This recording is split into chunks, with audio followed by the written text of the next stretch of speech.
I'm Drew. And I'm Tony. And this is Back for Our Future, the show that takes you back to help us and you understand the future. Now, if you've never heard this podcast, this is the quick spiel because we're multiple episodes in. We've covered maybe the most important movie that we'll ever talk about on this podcast, possibly. But we are looking at the 90s, specifically in this time frame. We're in 93 here. So we just want to make sure that we're all on the same page. You guys get it. We're kind of going in this chronological order. So this is a coming of age story about two best friends. We met because of movies. We stayed friends because of movies. We even worked in movies together. We've been in the film business far too long. That's the setup of the show. That's all you need to know. The rest of the time, sit back, relax, and enjoy the insanity because if you haven't heard some of these episodes, there's stories that pop up. There are things that happen. There are things that are said that maybe you have a similar experience, but chances are you probably don't have one with Nintendo Maps, for example. But there are things that pop up in the show that are ultra fun. And again, we appreciate everybody listening. So let's kick it off. We've come out of two episodes here. We did a two-parter, which is going to be rare for this podcast, but we did a two-parter on the biggest movie of the show thus far. There may be some other stuff, depending on how far we go into the years, folks. Tony and I are both 40 something, so we've got plenty of time to keep talking movies, but this was the biggest movie that we can attribute to our teenagehood. We've come out of that. We're rolling into August, and this is August of 93. We've seen So Mary Axe Murder. We love that movie. It's the greatest thing ever to us. But there's some other big stuff that comes out, and I think it's interesting to talk about. This is back in the day when the summer box office mattered. Right. And it's a little bit different than it is now. Like, I would argue in the 90s that summer box office was really going to set the stage for a lot of summer and holiday, but that summer box office was a big deal. There wasn't streaming, there wasn't that. So let's set it up. What's special about August for us, or in movies in general, to be real honest with you?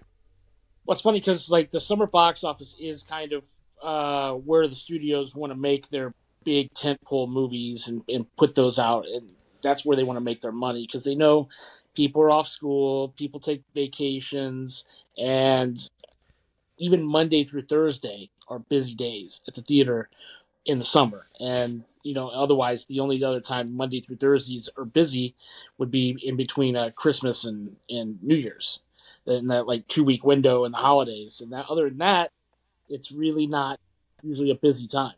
So summer's huge, and it's funny because it's lengthened out over the years. It's still big.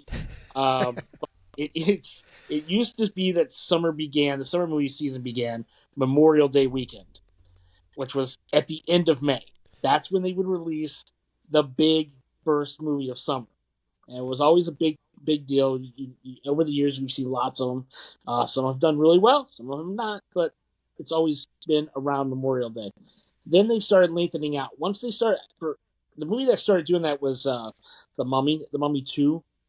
Those did it. Like, they brought those into early May, and then now the summer box office runs from May 1st through Labor Day weekend, and that's your summer box office. So all the movies that get put into that are movies that, generally speaking, the studios want to see do decent business. Although Labor Day weekend is always the slowest weekend of the year because it's going back to school and everything else. Nobody really goes to the movies as much. But the worst month of those four is always August, because August is when I was living in New Jersey and living in St. Louis, and before I ever got to Alabama, we didn't go back to school until after Labor Day. Wow. Yeah, exactly. But when I moved to Alabama, of course, as you know, we start back in school like in mid-August, early August. Depends on the school. But so it was kind of a culture shock when I moved down there in 1989. And that makes a lot more sense to me now why the only big August tentpole movie that ever comes out is usually in the first week. And that's what's going to happen this year as well, obviously with The Fugitive when we get to that one. But usually August is the slowest month. And it's funny because we just finished So I Married an Axe Murderer, this big two-parter, and now we're going to really kind of start winding down in August a little bit here because it's just not going to be as big. They just don't release as big of movies in August as they do May through July. Those are when they release their biggest stuff. August is kind of slow, although we have seen some big movies in August. I don't want to hear about any of them, but there are usually big movies, but they're usually within the first 2 weeks of August that those are released. And some of them do really well, some of them don't.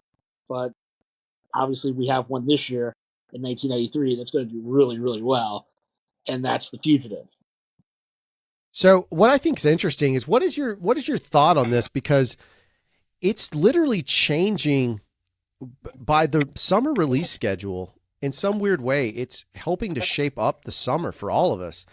And then all of a sudden it's changing it. It's changing the dynamic of summer to suddenly be, hey, summer's now a shorter window, or sorry, a longer window. Whereas I think that affects us culturally, because I think suddenly when you have that Memorial Day to Labor Day span, that's a traditional summer. It's been that way for, decades upon decades upon decades.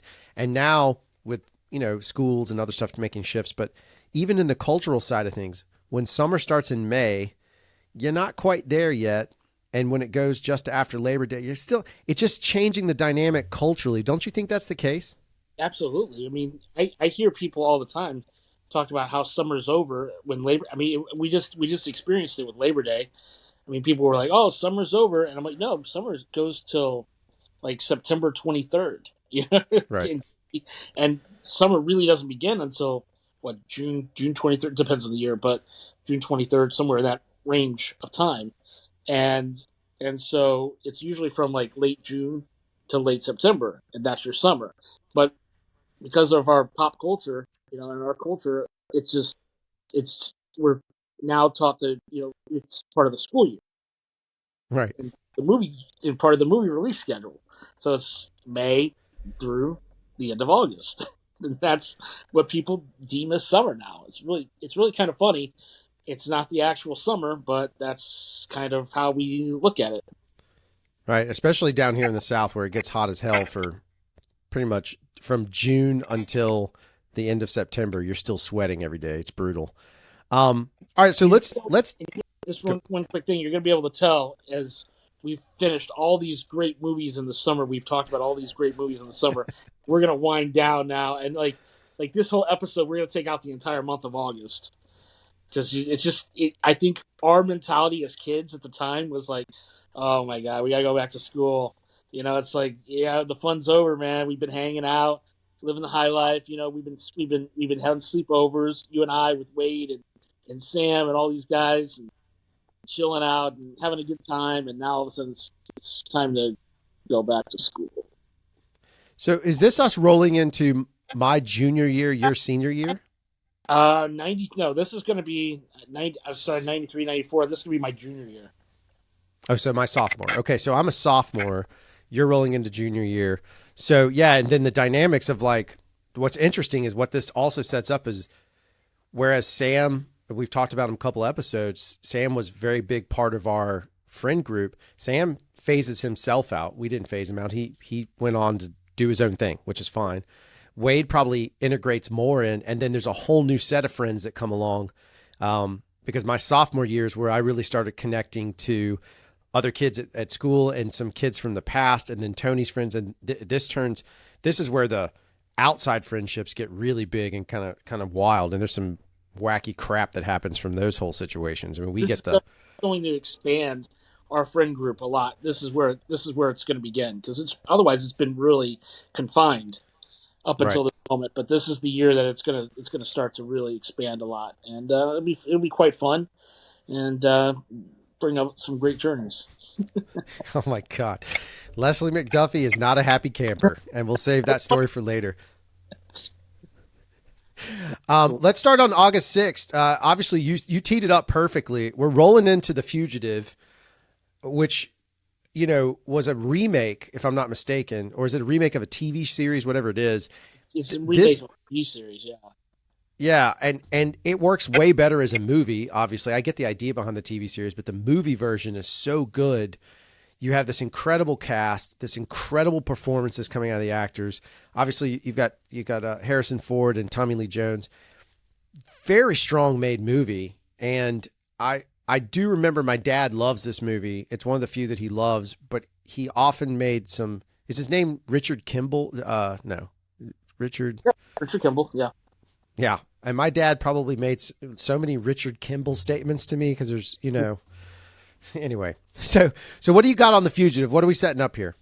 Well, I've saw this movie a couple times. I saw it at Springdale, and I saw it at movies. I mean, not Movies 10, but I saw it at Carmike as well, with different folks. Yeah, I mean, Harrison Ford, Tommy Lee Jones, who's maybe not as known to the crowds these days. I mean, he's still around, but he was huge in the '90s. And Julianne Moore and Celia Ward and Joe Pantoliano, and cast is loaded. And it's basically these, Richard Kimball and his wife has been murdered, and now you have these U.S. Marshals that are chasing them all through everywhere, and that's led by Tommy Lee Jones, of course, who's coming after him. And yeah, I mean, it's just a really cool thriller chase movie. I mean, it was a fun movie, and did huge box office. Was a big hit, and yeah, the show was huge back in the day with David Jansen, and yeah, I mean, it's a fun movie. It's going to spawn a sequel called U.S. Marshals much later, several years down the road, without Harrison Ford. It stars Tommy Lee Jones, and then it'll have Robert Downey Jr. and Wesley Snipes. Oh, I forgot about that's who else was in that. Yeah. The thing about The Fugitive, though, is it felt like the reason I think it was so popular is because it felt like a mystery that you thought you were going to solve, but you didn't. So the control of the story was so well made in the 90s. That is, the control of the story was so good that you couldn't help but root for him. But then there was always this curiosity, if I remember correctly, it's been a while since I've seen the movie, where you thought you knew what happened, but you weren't 100% sure. So you're kind of still understanding things as you go through the movie. And I think that's what kept audiences coming back and watching it. And it was a smash hit. I mean, it destroyed the box office. This is, he's not as big now. I mean, his name is still big, but he's definitely not as hugely bankable as he was. But Harrison Ford at this point is massively bankable at the box office. Like, everything he releases in the 90s is huge. I mean, he doesn't have a flop until like K-19, The Widowmaker, and that's which is a good movie. It's a good movie, but it didn't do as well. But that's not until like 2002. So I mean, he's got a lot of big hits in the 90s, a big string of success here. I mean, when people put his name down, they always think of obviously Star Wars and Indiana Jones. But in the 90s, he's going to have that entire Jack Ryan series. And which we'll talk about it again in a minute. But the Jack Ryan series, of course, and he's going to have this, and he's going to have a lot of other movies. He's huge in the 90s. Yeah, spot on. It's a good point. And again, that it's a classic. Most people have seen it. I vaguely remember it being, do you remember during the 90s when, and we might be getting out of this phase, but do you remember when McDonald's used to give away movies, or you could buy movies from McDonald's? Yes. And yeah. I want to say this is one of the movies that was in that mix for some reason. Maybe I'm wrong, but you're right. I don't exactly remember the list that was part of that, but I think this was one of them. You're right. Oh, my picture's going wacky. Wacky doodle picture. You see that? There it goes. Maybe it's back. Hey, nope, there it is. Wacky. Let me check this cable. Yeah, it's something to do with, I don't remember what they all were, but for some reason in my mind, that is one of those movies. And again, The Fugitive is fun. You've probably seen it. What's that? Go ahead. I hadn't thought about that in a long time with those McDonald movies.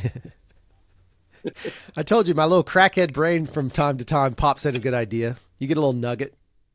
No, they do, man. McDonald's, I mean, they just recently put out this like glassware set. Well, they're plastic cups now, but I mean, McDonald's was always knows that we got tons of them around here at the house. But the old McDonald's glasses, and they went back and kind of redid that with these like plastic cups, but I mean, kind of the old glasses, which was kind of cool. But yeah, I mean, it's nice to see them throwing back a little bit. My favorite whiskey drinking glass I found, it's from Burger King, and it's for Return of the Jedi. That's It's awesome. Yeah, classic. everybody used to have those, and they don't have them anymore. So I mean, yeah, we're not talking about the fugitive anymore, but that's okay. Yeah, right. Throwing back to the old school. That's right. Well, that does take us to a movie that I don't remember it being very popular. Maybe I'm wrong, but it does land us a movie called The Meteor Man. Yeah. Well, you know what it is, though, right? You remember it. You know the movie.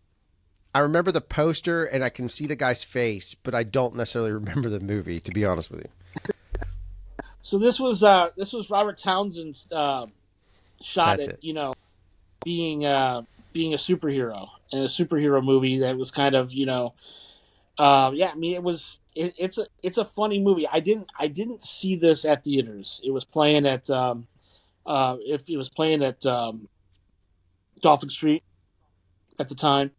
Never got over again. Or again, I mean, for better or worse, whatever anyone wants to say about it, the reality was that uh, the cast in this movie is mostly black, Yeah. and so the movies would sometimes they wouldn't, sometimes they would, but sometimes the movies would segregate out to the different areas of Mobile at the time, and Dolphin Street was where the more urban films would show. And it wouldn't necessarily be over at Carmike 10. Some of them would be, some wouldn't be. This was one that wasn't at Carmike 10, and I didn't get to see it at Movies 10, and so it was a far more rental for me.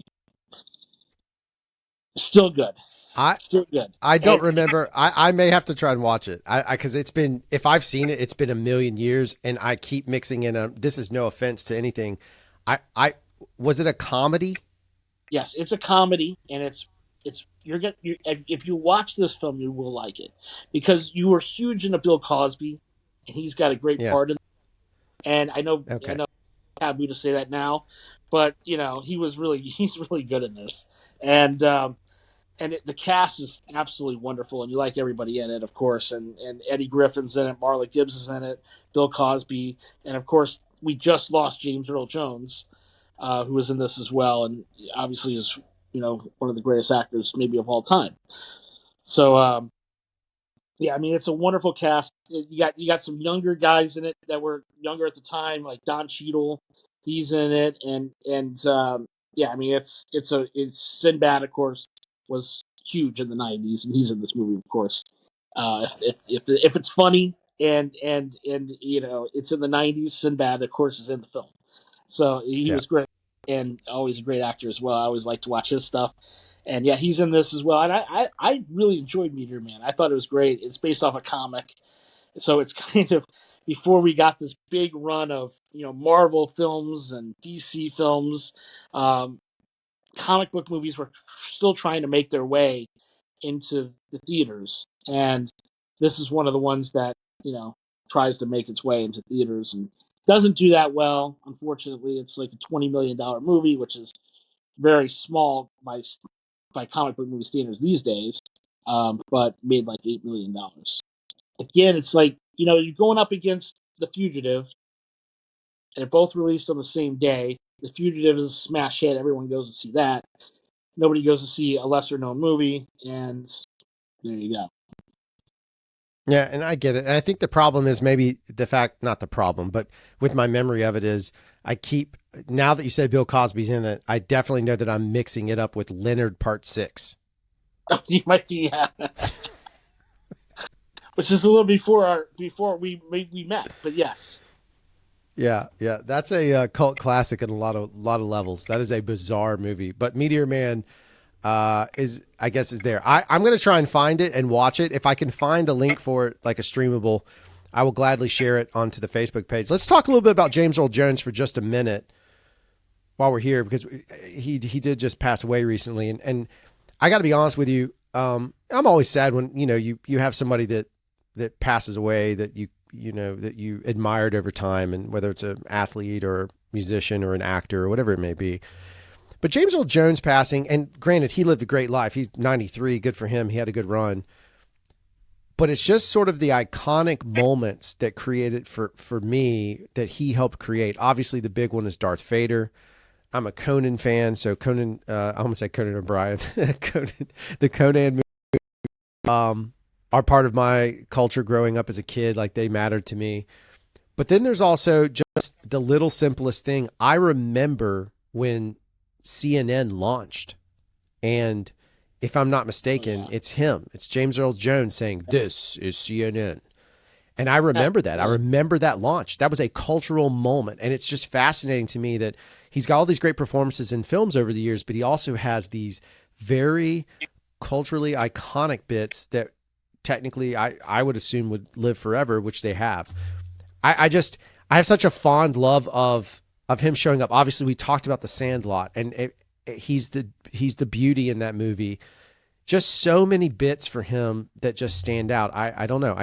And he's also in the isn't he in the Clear and Present Day? Isn't he in the Jack Ryan series? Is that right? Yeah. He's Admiral James Greer, and he's in all the Jack Ryan movies, even the one that doesn't involve Harrison Ford. It involves Alec Baldwin, Hunt for Red October. He's in all those.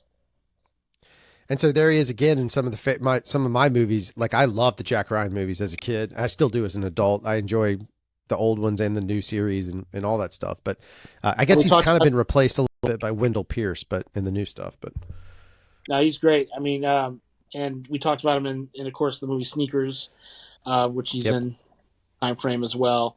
I mean, some of the movies, some of the movies with him that. I mean, he's big in the '90s still, like you said, with The Sandlot and Sneakers and some of these, and all these Jack Ryan films, and he was huge in the '90s for people that hadn't really discovered him yet. He was still in a lot of big time movies, doing a lot of big time parts. So that was kind of cool. But I wanted to talk about a couple movies, even though they kind of predate our friendship and everything. Because when we talk about somebody like this, I do like to try to throw some movies at people that maybe have gotten lost over the course of time. And since people listen and they've been taking our recommendations, I want to throw a couple of James Earl Jones movies out there that I kind of thought would be some homework for some people to do. And one of them is, and I love this movie. And it came out the year I was born, actually, 1976. But the Bingo Long Traveling All Stars and Motor Kings, which is a tremendous movie, and it's actually going to it has James Earl Jones. It also has Billy D. Williams. So there's like a little Star Wars thing kind of happened in there for people who like Star Wars and want to see these two guys on the screen together. This is the movie to do it. It also has Richard Pryor, and it has Stan Shaw, who plays in Harlem Nights, and a lot of these guys are in this film. It's a baseball comedy. It's really, really funny. It's directed by John Badham, which I thought was always funny. But he's obviously an amazing director who's going to have a bunch of big hits. But this is one of his first movies, and believe it or not, it's produced by Rob Cohen of the Coen brothers. Rob Cohen, as in Fast and Furious. Rob Cohen. Oh yeah, sorry, I was thinking that. Yeah. Just like nobody. I don't think people realize how far back his career goes. Yeah. But he was a producer before he was even a director, and this is a movie that he produced back in 1976. So it's kind of a cool lineage to getting us some of the directors and producers and stars that are going to come later on, and this is a fun movie to watch. That's I didn't realize Rob Cohen it goes that far. I mean, Fast and Furious, and then he's got a whole slew of movies in that mix. For sure. But yeah, I mean that's one of my favorite. That's one of my favorite James Earl Jones movies that doesn't get talked about. Of course, we all know about Star Wars. We all know about some of those. But I mean, and if you haven't seen those Jack Ryan movies in a while, he's really good in them. I mean, he's got really, really big parts in those, and chews up a lot of scenes, and he's great. and he's playing along with, of course, Harrison Ford, and of course in Hunt for October, and he's got a lot of even really funny, good one-liners in that as well. And the other movie that I wanted to talk about is Three Fugitives. Oh my God, I forgot about that. That's a great movie. Another comedy.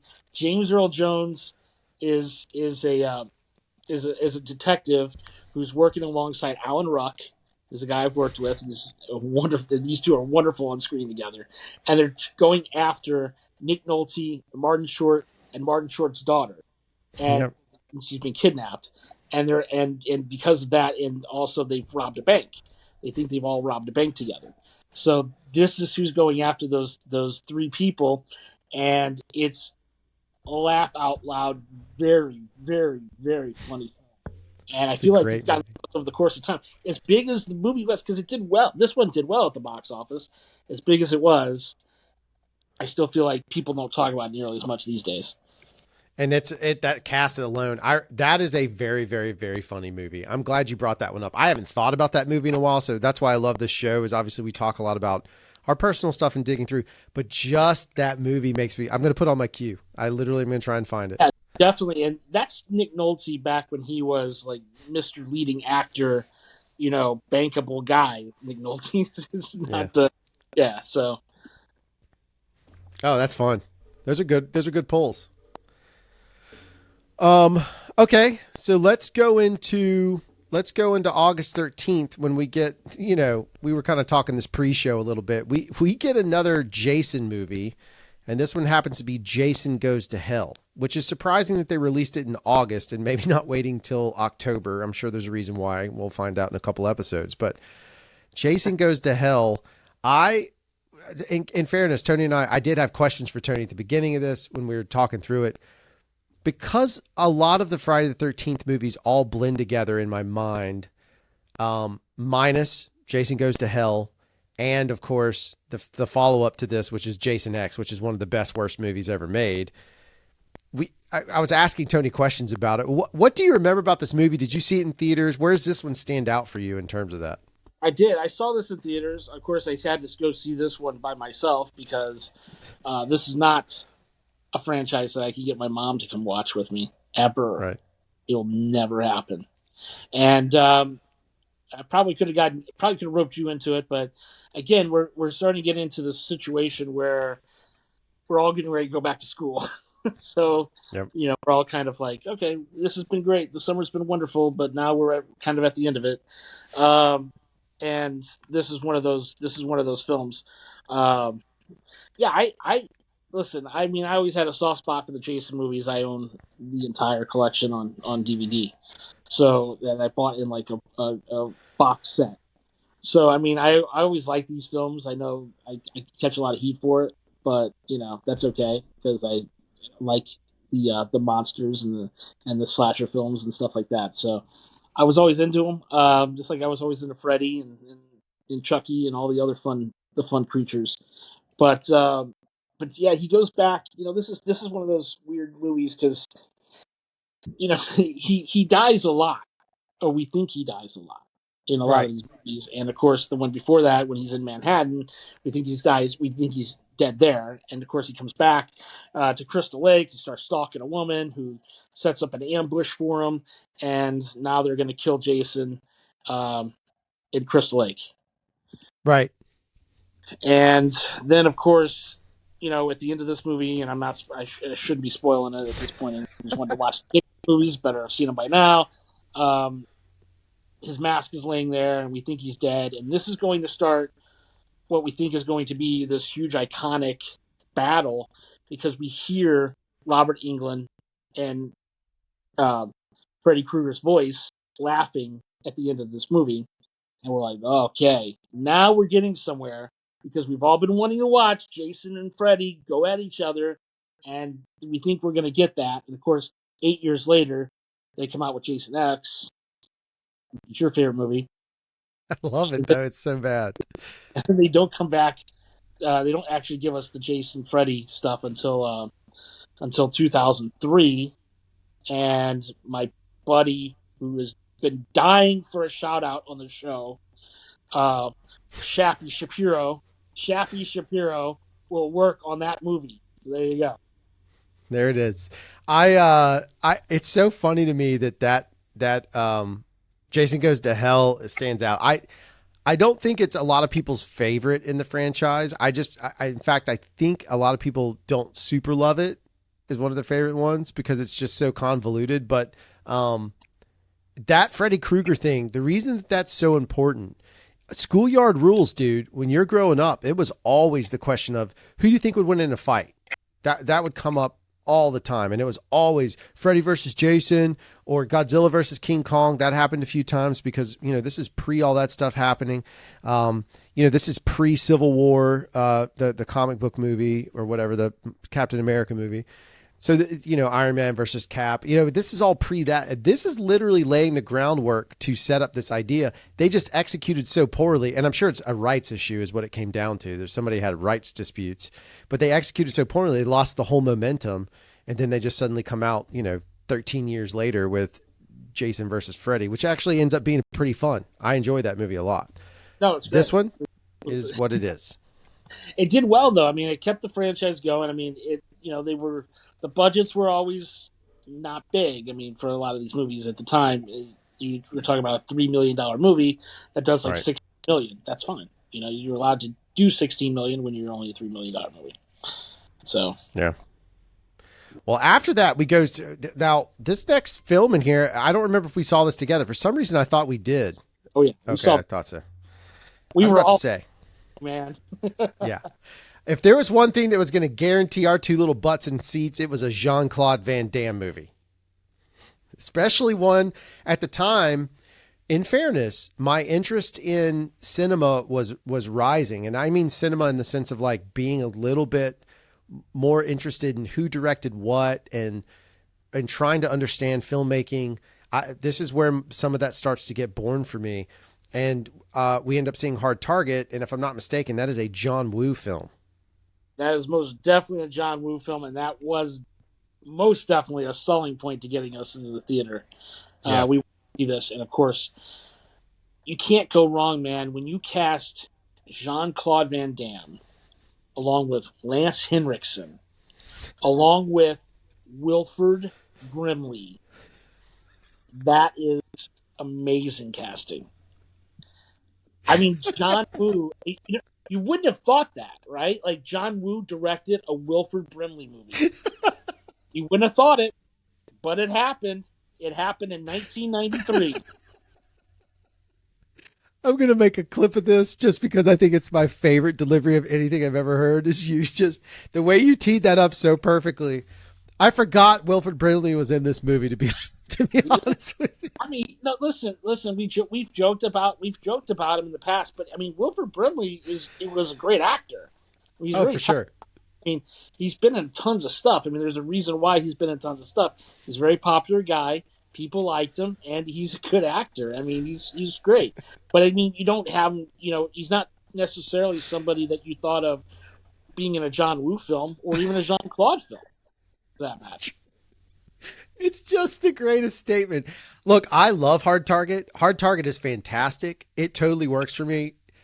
It hit a little bit close to home for us because it's set in New Orleans or somewhere in Louisiana, if I'm not mistaken. And the idea here is that, for us is we hear these accents that we've heard growing up and Jean-Claude's accent works. I mean, it's his take on a Cajun accent, if I'm not mistaken, a French Cajun. But anyway, that movie's fantastic. And it's really what's interesting about Hard Target for me, when I go back and think about it as a young person, was that, again, I'm saying that this is the birth of me getting interested in cinema and being a little more like, why are they doing these certain things? It's not just cool looking. John Woo at the time is becoming one of those guys. He's a very stylized director. There's nothing about his work especially in the 90s, that doesn't scream John Woo. Like, this screams John Woo. And you watch this and you get that effect. And there's motorcycle scenes that are incredible. It's a great movie. It's fun. I'm going to put this one on my list again because I haven't seen this in probably 15 years, but I just remember I remember the impact it had, believe it or not, as being something that's like, oh, so you can be artistic and be an action director at the same time, which Yeah, that's a big deal. oh, absolutely. And John Woo, of course, brought his brand of filmmaking to this movie. I mean, he didn't, he brought his style to this film without question. And it's funny because I have filmed a lot of movies in New Orleans with a lot of my friends and stuff. But yeah, I mean, this is a movie that was filmed in New Orleans, and it did like I think they did like 2.5, 3 months there, something like that, doing it. And it's a movie that over the years, because I have so many people that I've worked with in New Orleans, a lot of those people worked on Hard Target. A lot of those people Oh, know people sick. on Hard Target. So I've gotten tons of stories from this movie over the years. And yeah, I mean, it's been kind of fun to hear those stories and know that this was a movie that predated my career, and also, we loved it so much. I mean, you and I, we saw this at Carmike 10. Yep. Yep. Yep. And Like yeah, I I mean, said, John Woo's the best, man. once I saw this on here, I was like, oh, I remember that triggers some stuff for me. Now, the next movie that comes out, I guess parallel to this, is a movie called Surf Ninjas, and I remember nothing about it whatsoever. Maybe does it have Jonathan Brandis? Does it have Jonathan Brandis in it? No, it has Rob Schneider in it though. Okay, now I remember it. It has Leslie Nielsen in it. Yeah. The All great. right. Yeah. I mean, Surf Ninja is not exactly your big box office bonanza film. I mean, it was like a $6 million movie. It did like five. I mean, it's Surf Ninjas. Yeah, it's And Ernie Reyes Jr., of course, is in this as well. And he'll pop up as he'll pop up in the Ninja Turtles movies as well. And yeah. he's a stand in those as well, and stuff like that. So I mean, it had some cool stuff in it. I mean, it wasn't completely ridiculously bad or anything like that. I mean, it's not something that I saw it in theaters. That's why I put it on this list. I was actually No, it's there. good. And I saw it at at Movies 10. So I paid $1 to go watch it, which is maybe worth a couple more dollars than that, but that's what I did. I don't remember it. I will go watch a trailer of it and see if it could jog any memory, but I do not remember that film. I remember seeing Rob Schneider in it. It's probably cringy. My guess would be that there's probably in I haven't today's watched it in a standards. while. I Yeah. haven't watched it in a while. It's been a minute. At the time, it's not, again, we're dealing with 1993 here, and I still like him to this day because he's still in bunch of stuff. But Rob Schneider, I love Rob Schneider. He's Right. at this got like he's an SNL guy. I love me. I like the SNL guys, and of course he's a Necessary Roughness guy. He was from the movie Necessary Roughness. I love the movie Necessary Roughness. I saw that Right. 1,000 times, and I was huge into Leslie Nielsen. Yeah, same.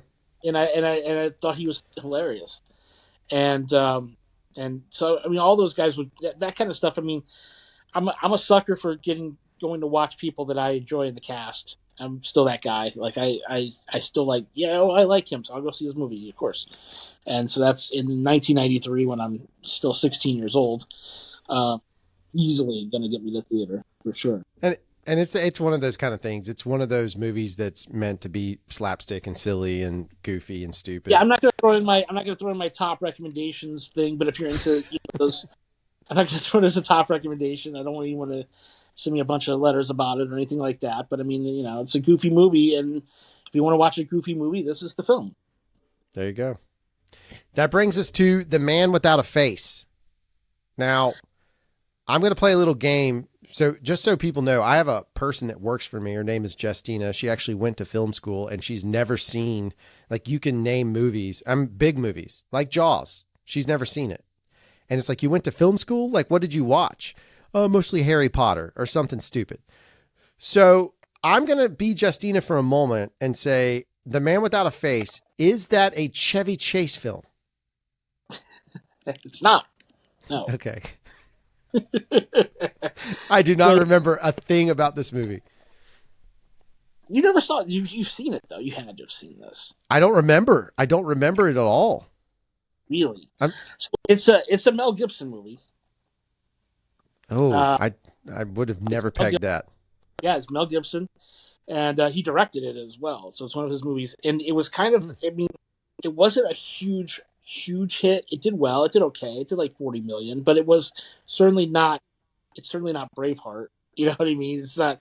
It's not one of his more iconic directed roles by any means. But yeah, it's really kind of a cool movie, and works with kind of what we deal with today.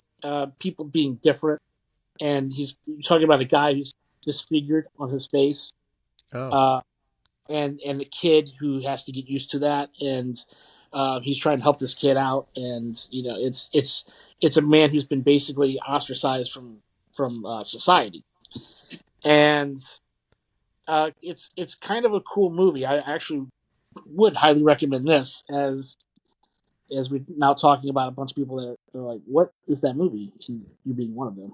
right. But yeah, I mean, I think especially if you're a Mel Gibson fan, which obviously he's had his lumps over the years, but still a very good actor and huge in the '90s. Yeah, yeah. No, I mean we've talked about it. It's I now that you say that that is a vague symbol. Who's the kid in it? Yeah, the kid is Nick Stahl. Okay, what else was Nick Stahl in? Because like the name is very familiar. Yeah, I mean he's going to be in Terminator 3, and he's in Disturbing Behavior, Got it. and yeah, I mean He's he's still also around. he's also the movie I got to shout it out because I mean it basically launched my buddy Brian Pitt's career. He's in a movie called Bully, which has got Oh yeah. Bully, Oh yeah. produced by a buddy of ours and Jackie and Brian Pitt, of course. My One of my best friends was on that movie, and his brother Michael Pitt, who's a wonderful actor, Yep. um, and a friend of ours as well. Um, yeah, so I mean, Nick Stahl's a great actor. I mean, he's been in just tons of stuff, and yeah, I mean, you know, Disturbing Behavior probably being my favorite of his movies. Yeah, he's good. He's fun. I'm glad you said that because I do vaguely remember it. It does sound like in description only. If you were to be like, so there's this, and you didn't tell me the actor. You just like, there's a movie about a man who has a disfigured face and he helps a child overcome his problems. It sounds like old Mel Gibson was going fishing for an Oscar. No, that's something that is true. Yeah. I'll go back and watch the trailer for that as well. That's one thing I was going to tell everybody. Sometimes, like, if you're unsure about the movie, just go watch the trailer because the trailers of the 90s are a lot different than they are now. The trailers in the 90s were a little bit, for the most part, we've talked about a few of these where they weren't, but some of the trailers, I'd say the majority of the trailers in the 90s were a little more honest about it because they didn't have necessarily the same budgets they do now where, they shoot scenes in movies nowadays for the trailer that never show up in the movie. And Yeah. while that practice was maybe occurred some in the 90s, it was nowhere near as prominent because it was too expensive. They're still shooting film and all that stuff. So if you have a chance, if you're curious about this movie, I would suggest go watch the trailer for it. So it's The Man Without a Face. Watch the trailer, and then maybe if you're lucky, you can find it. I love watching trailers, old trailers. I do too. It's a joy of mine. They're absolutely amazing. But you did bring that up, and I'm going to talk about it for a second. Is there anything worse than watching a trailer, seeing a scene that is funny, or something you're like, oh, that looks cool, and then going to the movie and it's not in the movie? Listen, I can tell you one off the top of my mind. Like there's a Star Wars movie called Rogue One that has 4 or 5 shots in the trailer of the most badass poses of this female lead, and they were never planned on being filmed. They were literally shot for the trailer. They were complete lies. I hate it when that happens. I cannot stand. Or to your point, when it's a funny moment and you're waiting for that joke because you've laughed so many times and then it never comes through. Oh, it sucks. Sucks. There's obviously a hit movie that called Major League was a huge smash hit, and spawned a few sequels actually, but there was a joke and I would watching this trailer before I ever saw this film, and because I did see it in theaters with my mom back in New Jersey, but there was a joke that was like, that ball wouldn't have been out of a lot of because Ricky Vaughn gives up this Yeah. massive home, and he goes, that ball wouldn't have been out of a lot of parks, and Charlie Sheen goes, name one, and Tom Berenger replies, Yellowstone. That's right. Joke never makes the movie. Yeah, it's good too. Front and center in the trailer.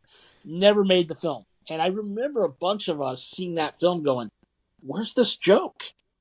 Like, why is this Yeah. not in the scene is there?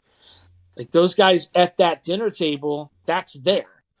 But the joke completely gone. Wiped away. It sucks. I mean, I know we have to cut stuff on the edit room floor, but you hate it when you see it in the trailer and you didn't get to see it in the film. I think that's one of the. There should be a rule against that. That's false marketing at that point. It is kind of on a weird ethical line, to be honest with you. I That's why I don't like it, is because as someone who works in advertising a good bit nowadays, like I'm very conscious of the fact that the product that I'm pushing off onto you, like I have to be behind it. So if the movie trailer, it doesn't, it's kind of like we talked about with that Wesley Snipes film, not Passenger 57, but the Boiling Point. Boiling Point is a prime example of a brilliantly cut trailer that has nothing to do with the rest of the movie. And it's one of those pains where you're just like, God bless it. And that's so anyway, if you watch these trailers, understand when you watch trailers, some things may have been omitted, but I do feel like the 90s for the most part were more consistent with being honest than they are these days.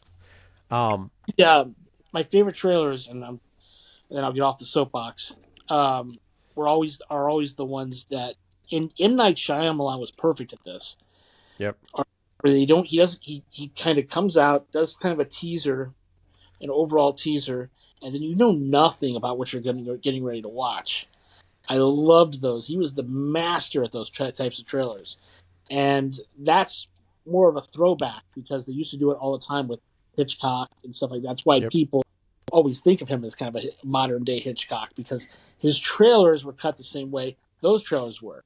They would give you some kind of spooky reference, and then the title and stuff like that. You might hear a scream or something like that, just to kind of pique your interest, and that's what he wanted to do. I like those way better than I do something that gives away all the points and all the plot points and all the scares before I even see the movie. 100% agree. Couldn't agree more with you on that. What comes up next is still my personal favorite Stephen King concept.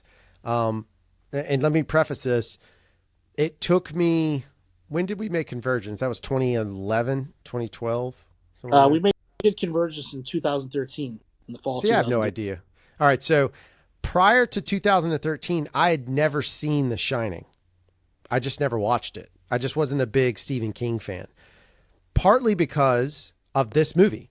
And what I mean by that is the film that comes out is Needful Things. I loved Needful Things so much that the other ideas of Stephen King's properties were preposterous to me and were stupid, because this is my favorite Stephen King. I don't know why, but it just resonated with me. I enjoyed it. I think Max von Sydow is brilliant in it. I'm also going to be honest with you. Every time I start talking about a movie, there's a little worry part of me. I go on this tangent saying all the stuff that I remember, and then you go, that's not this movie. So I'm hoping that this is in fact. You got it right. Good.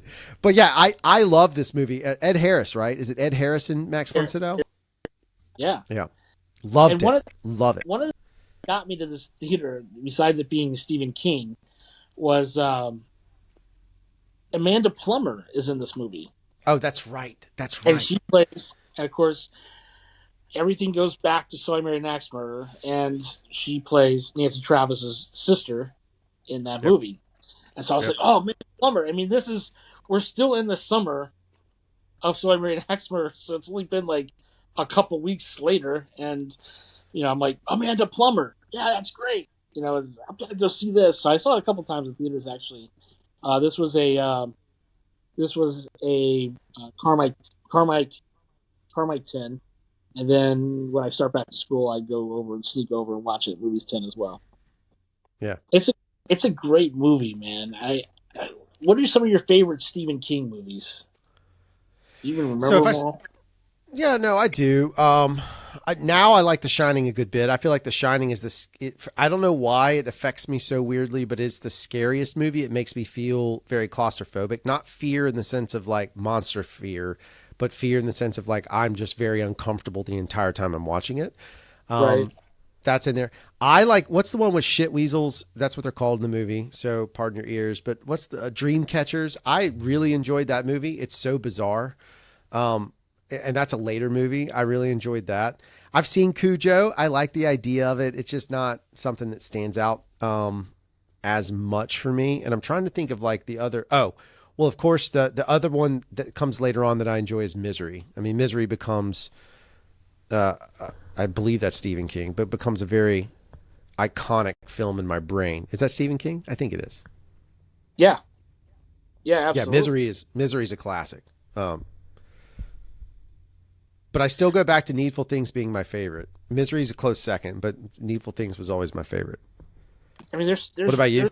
there's a whole list of good films. I mean, it just depends on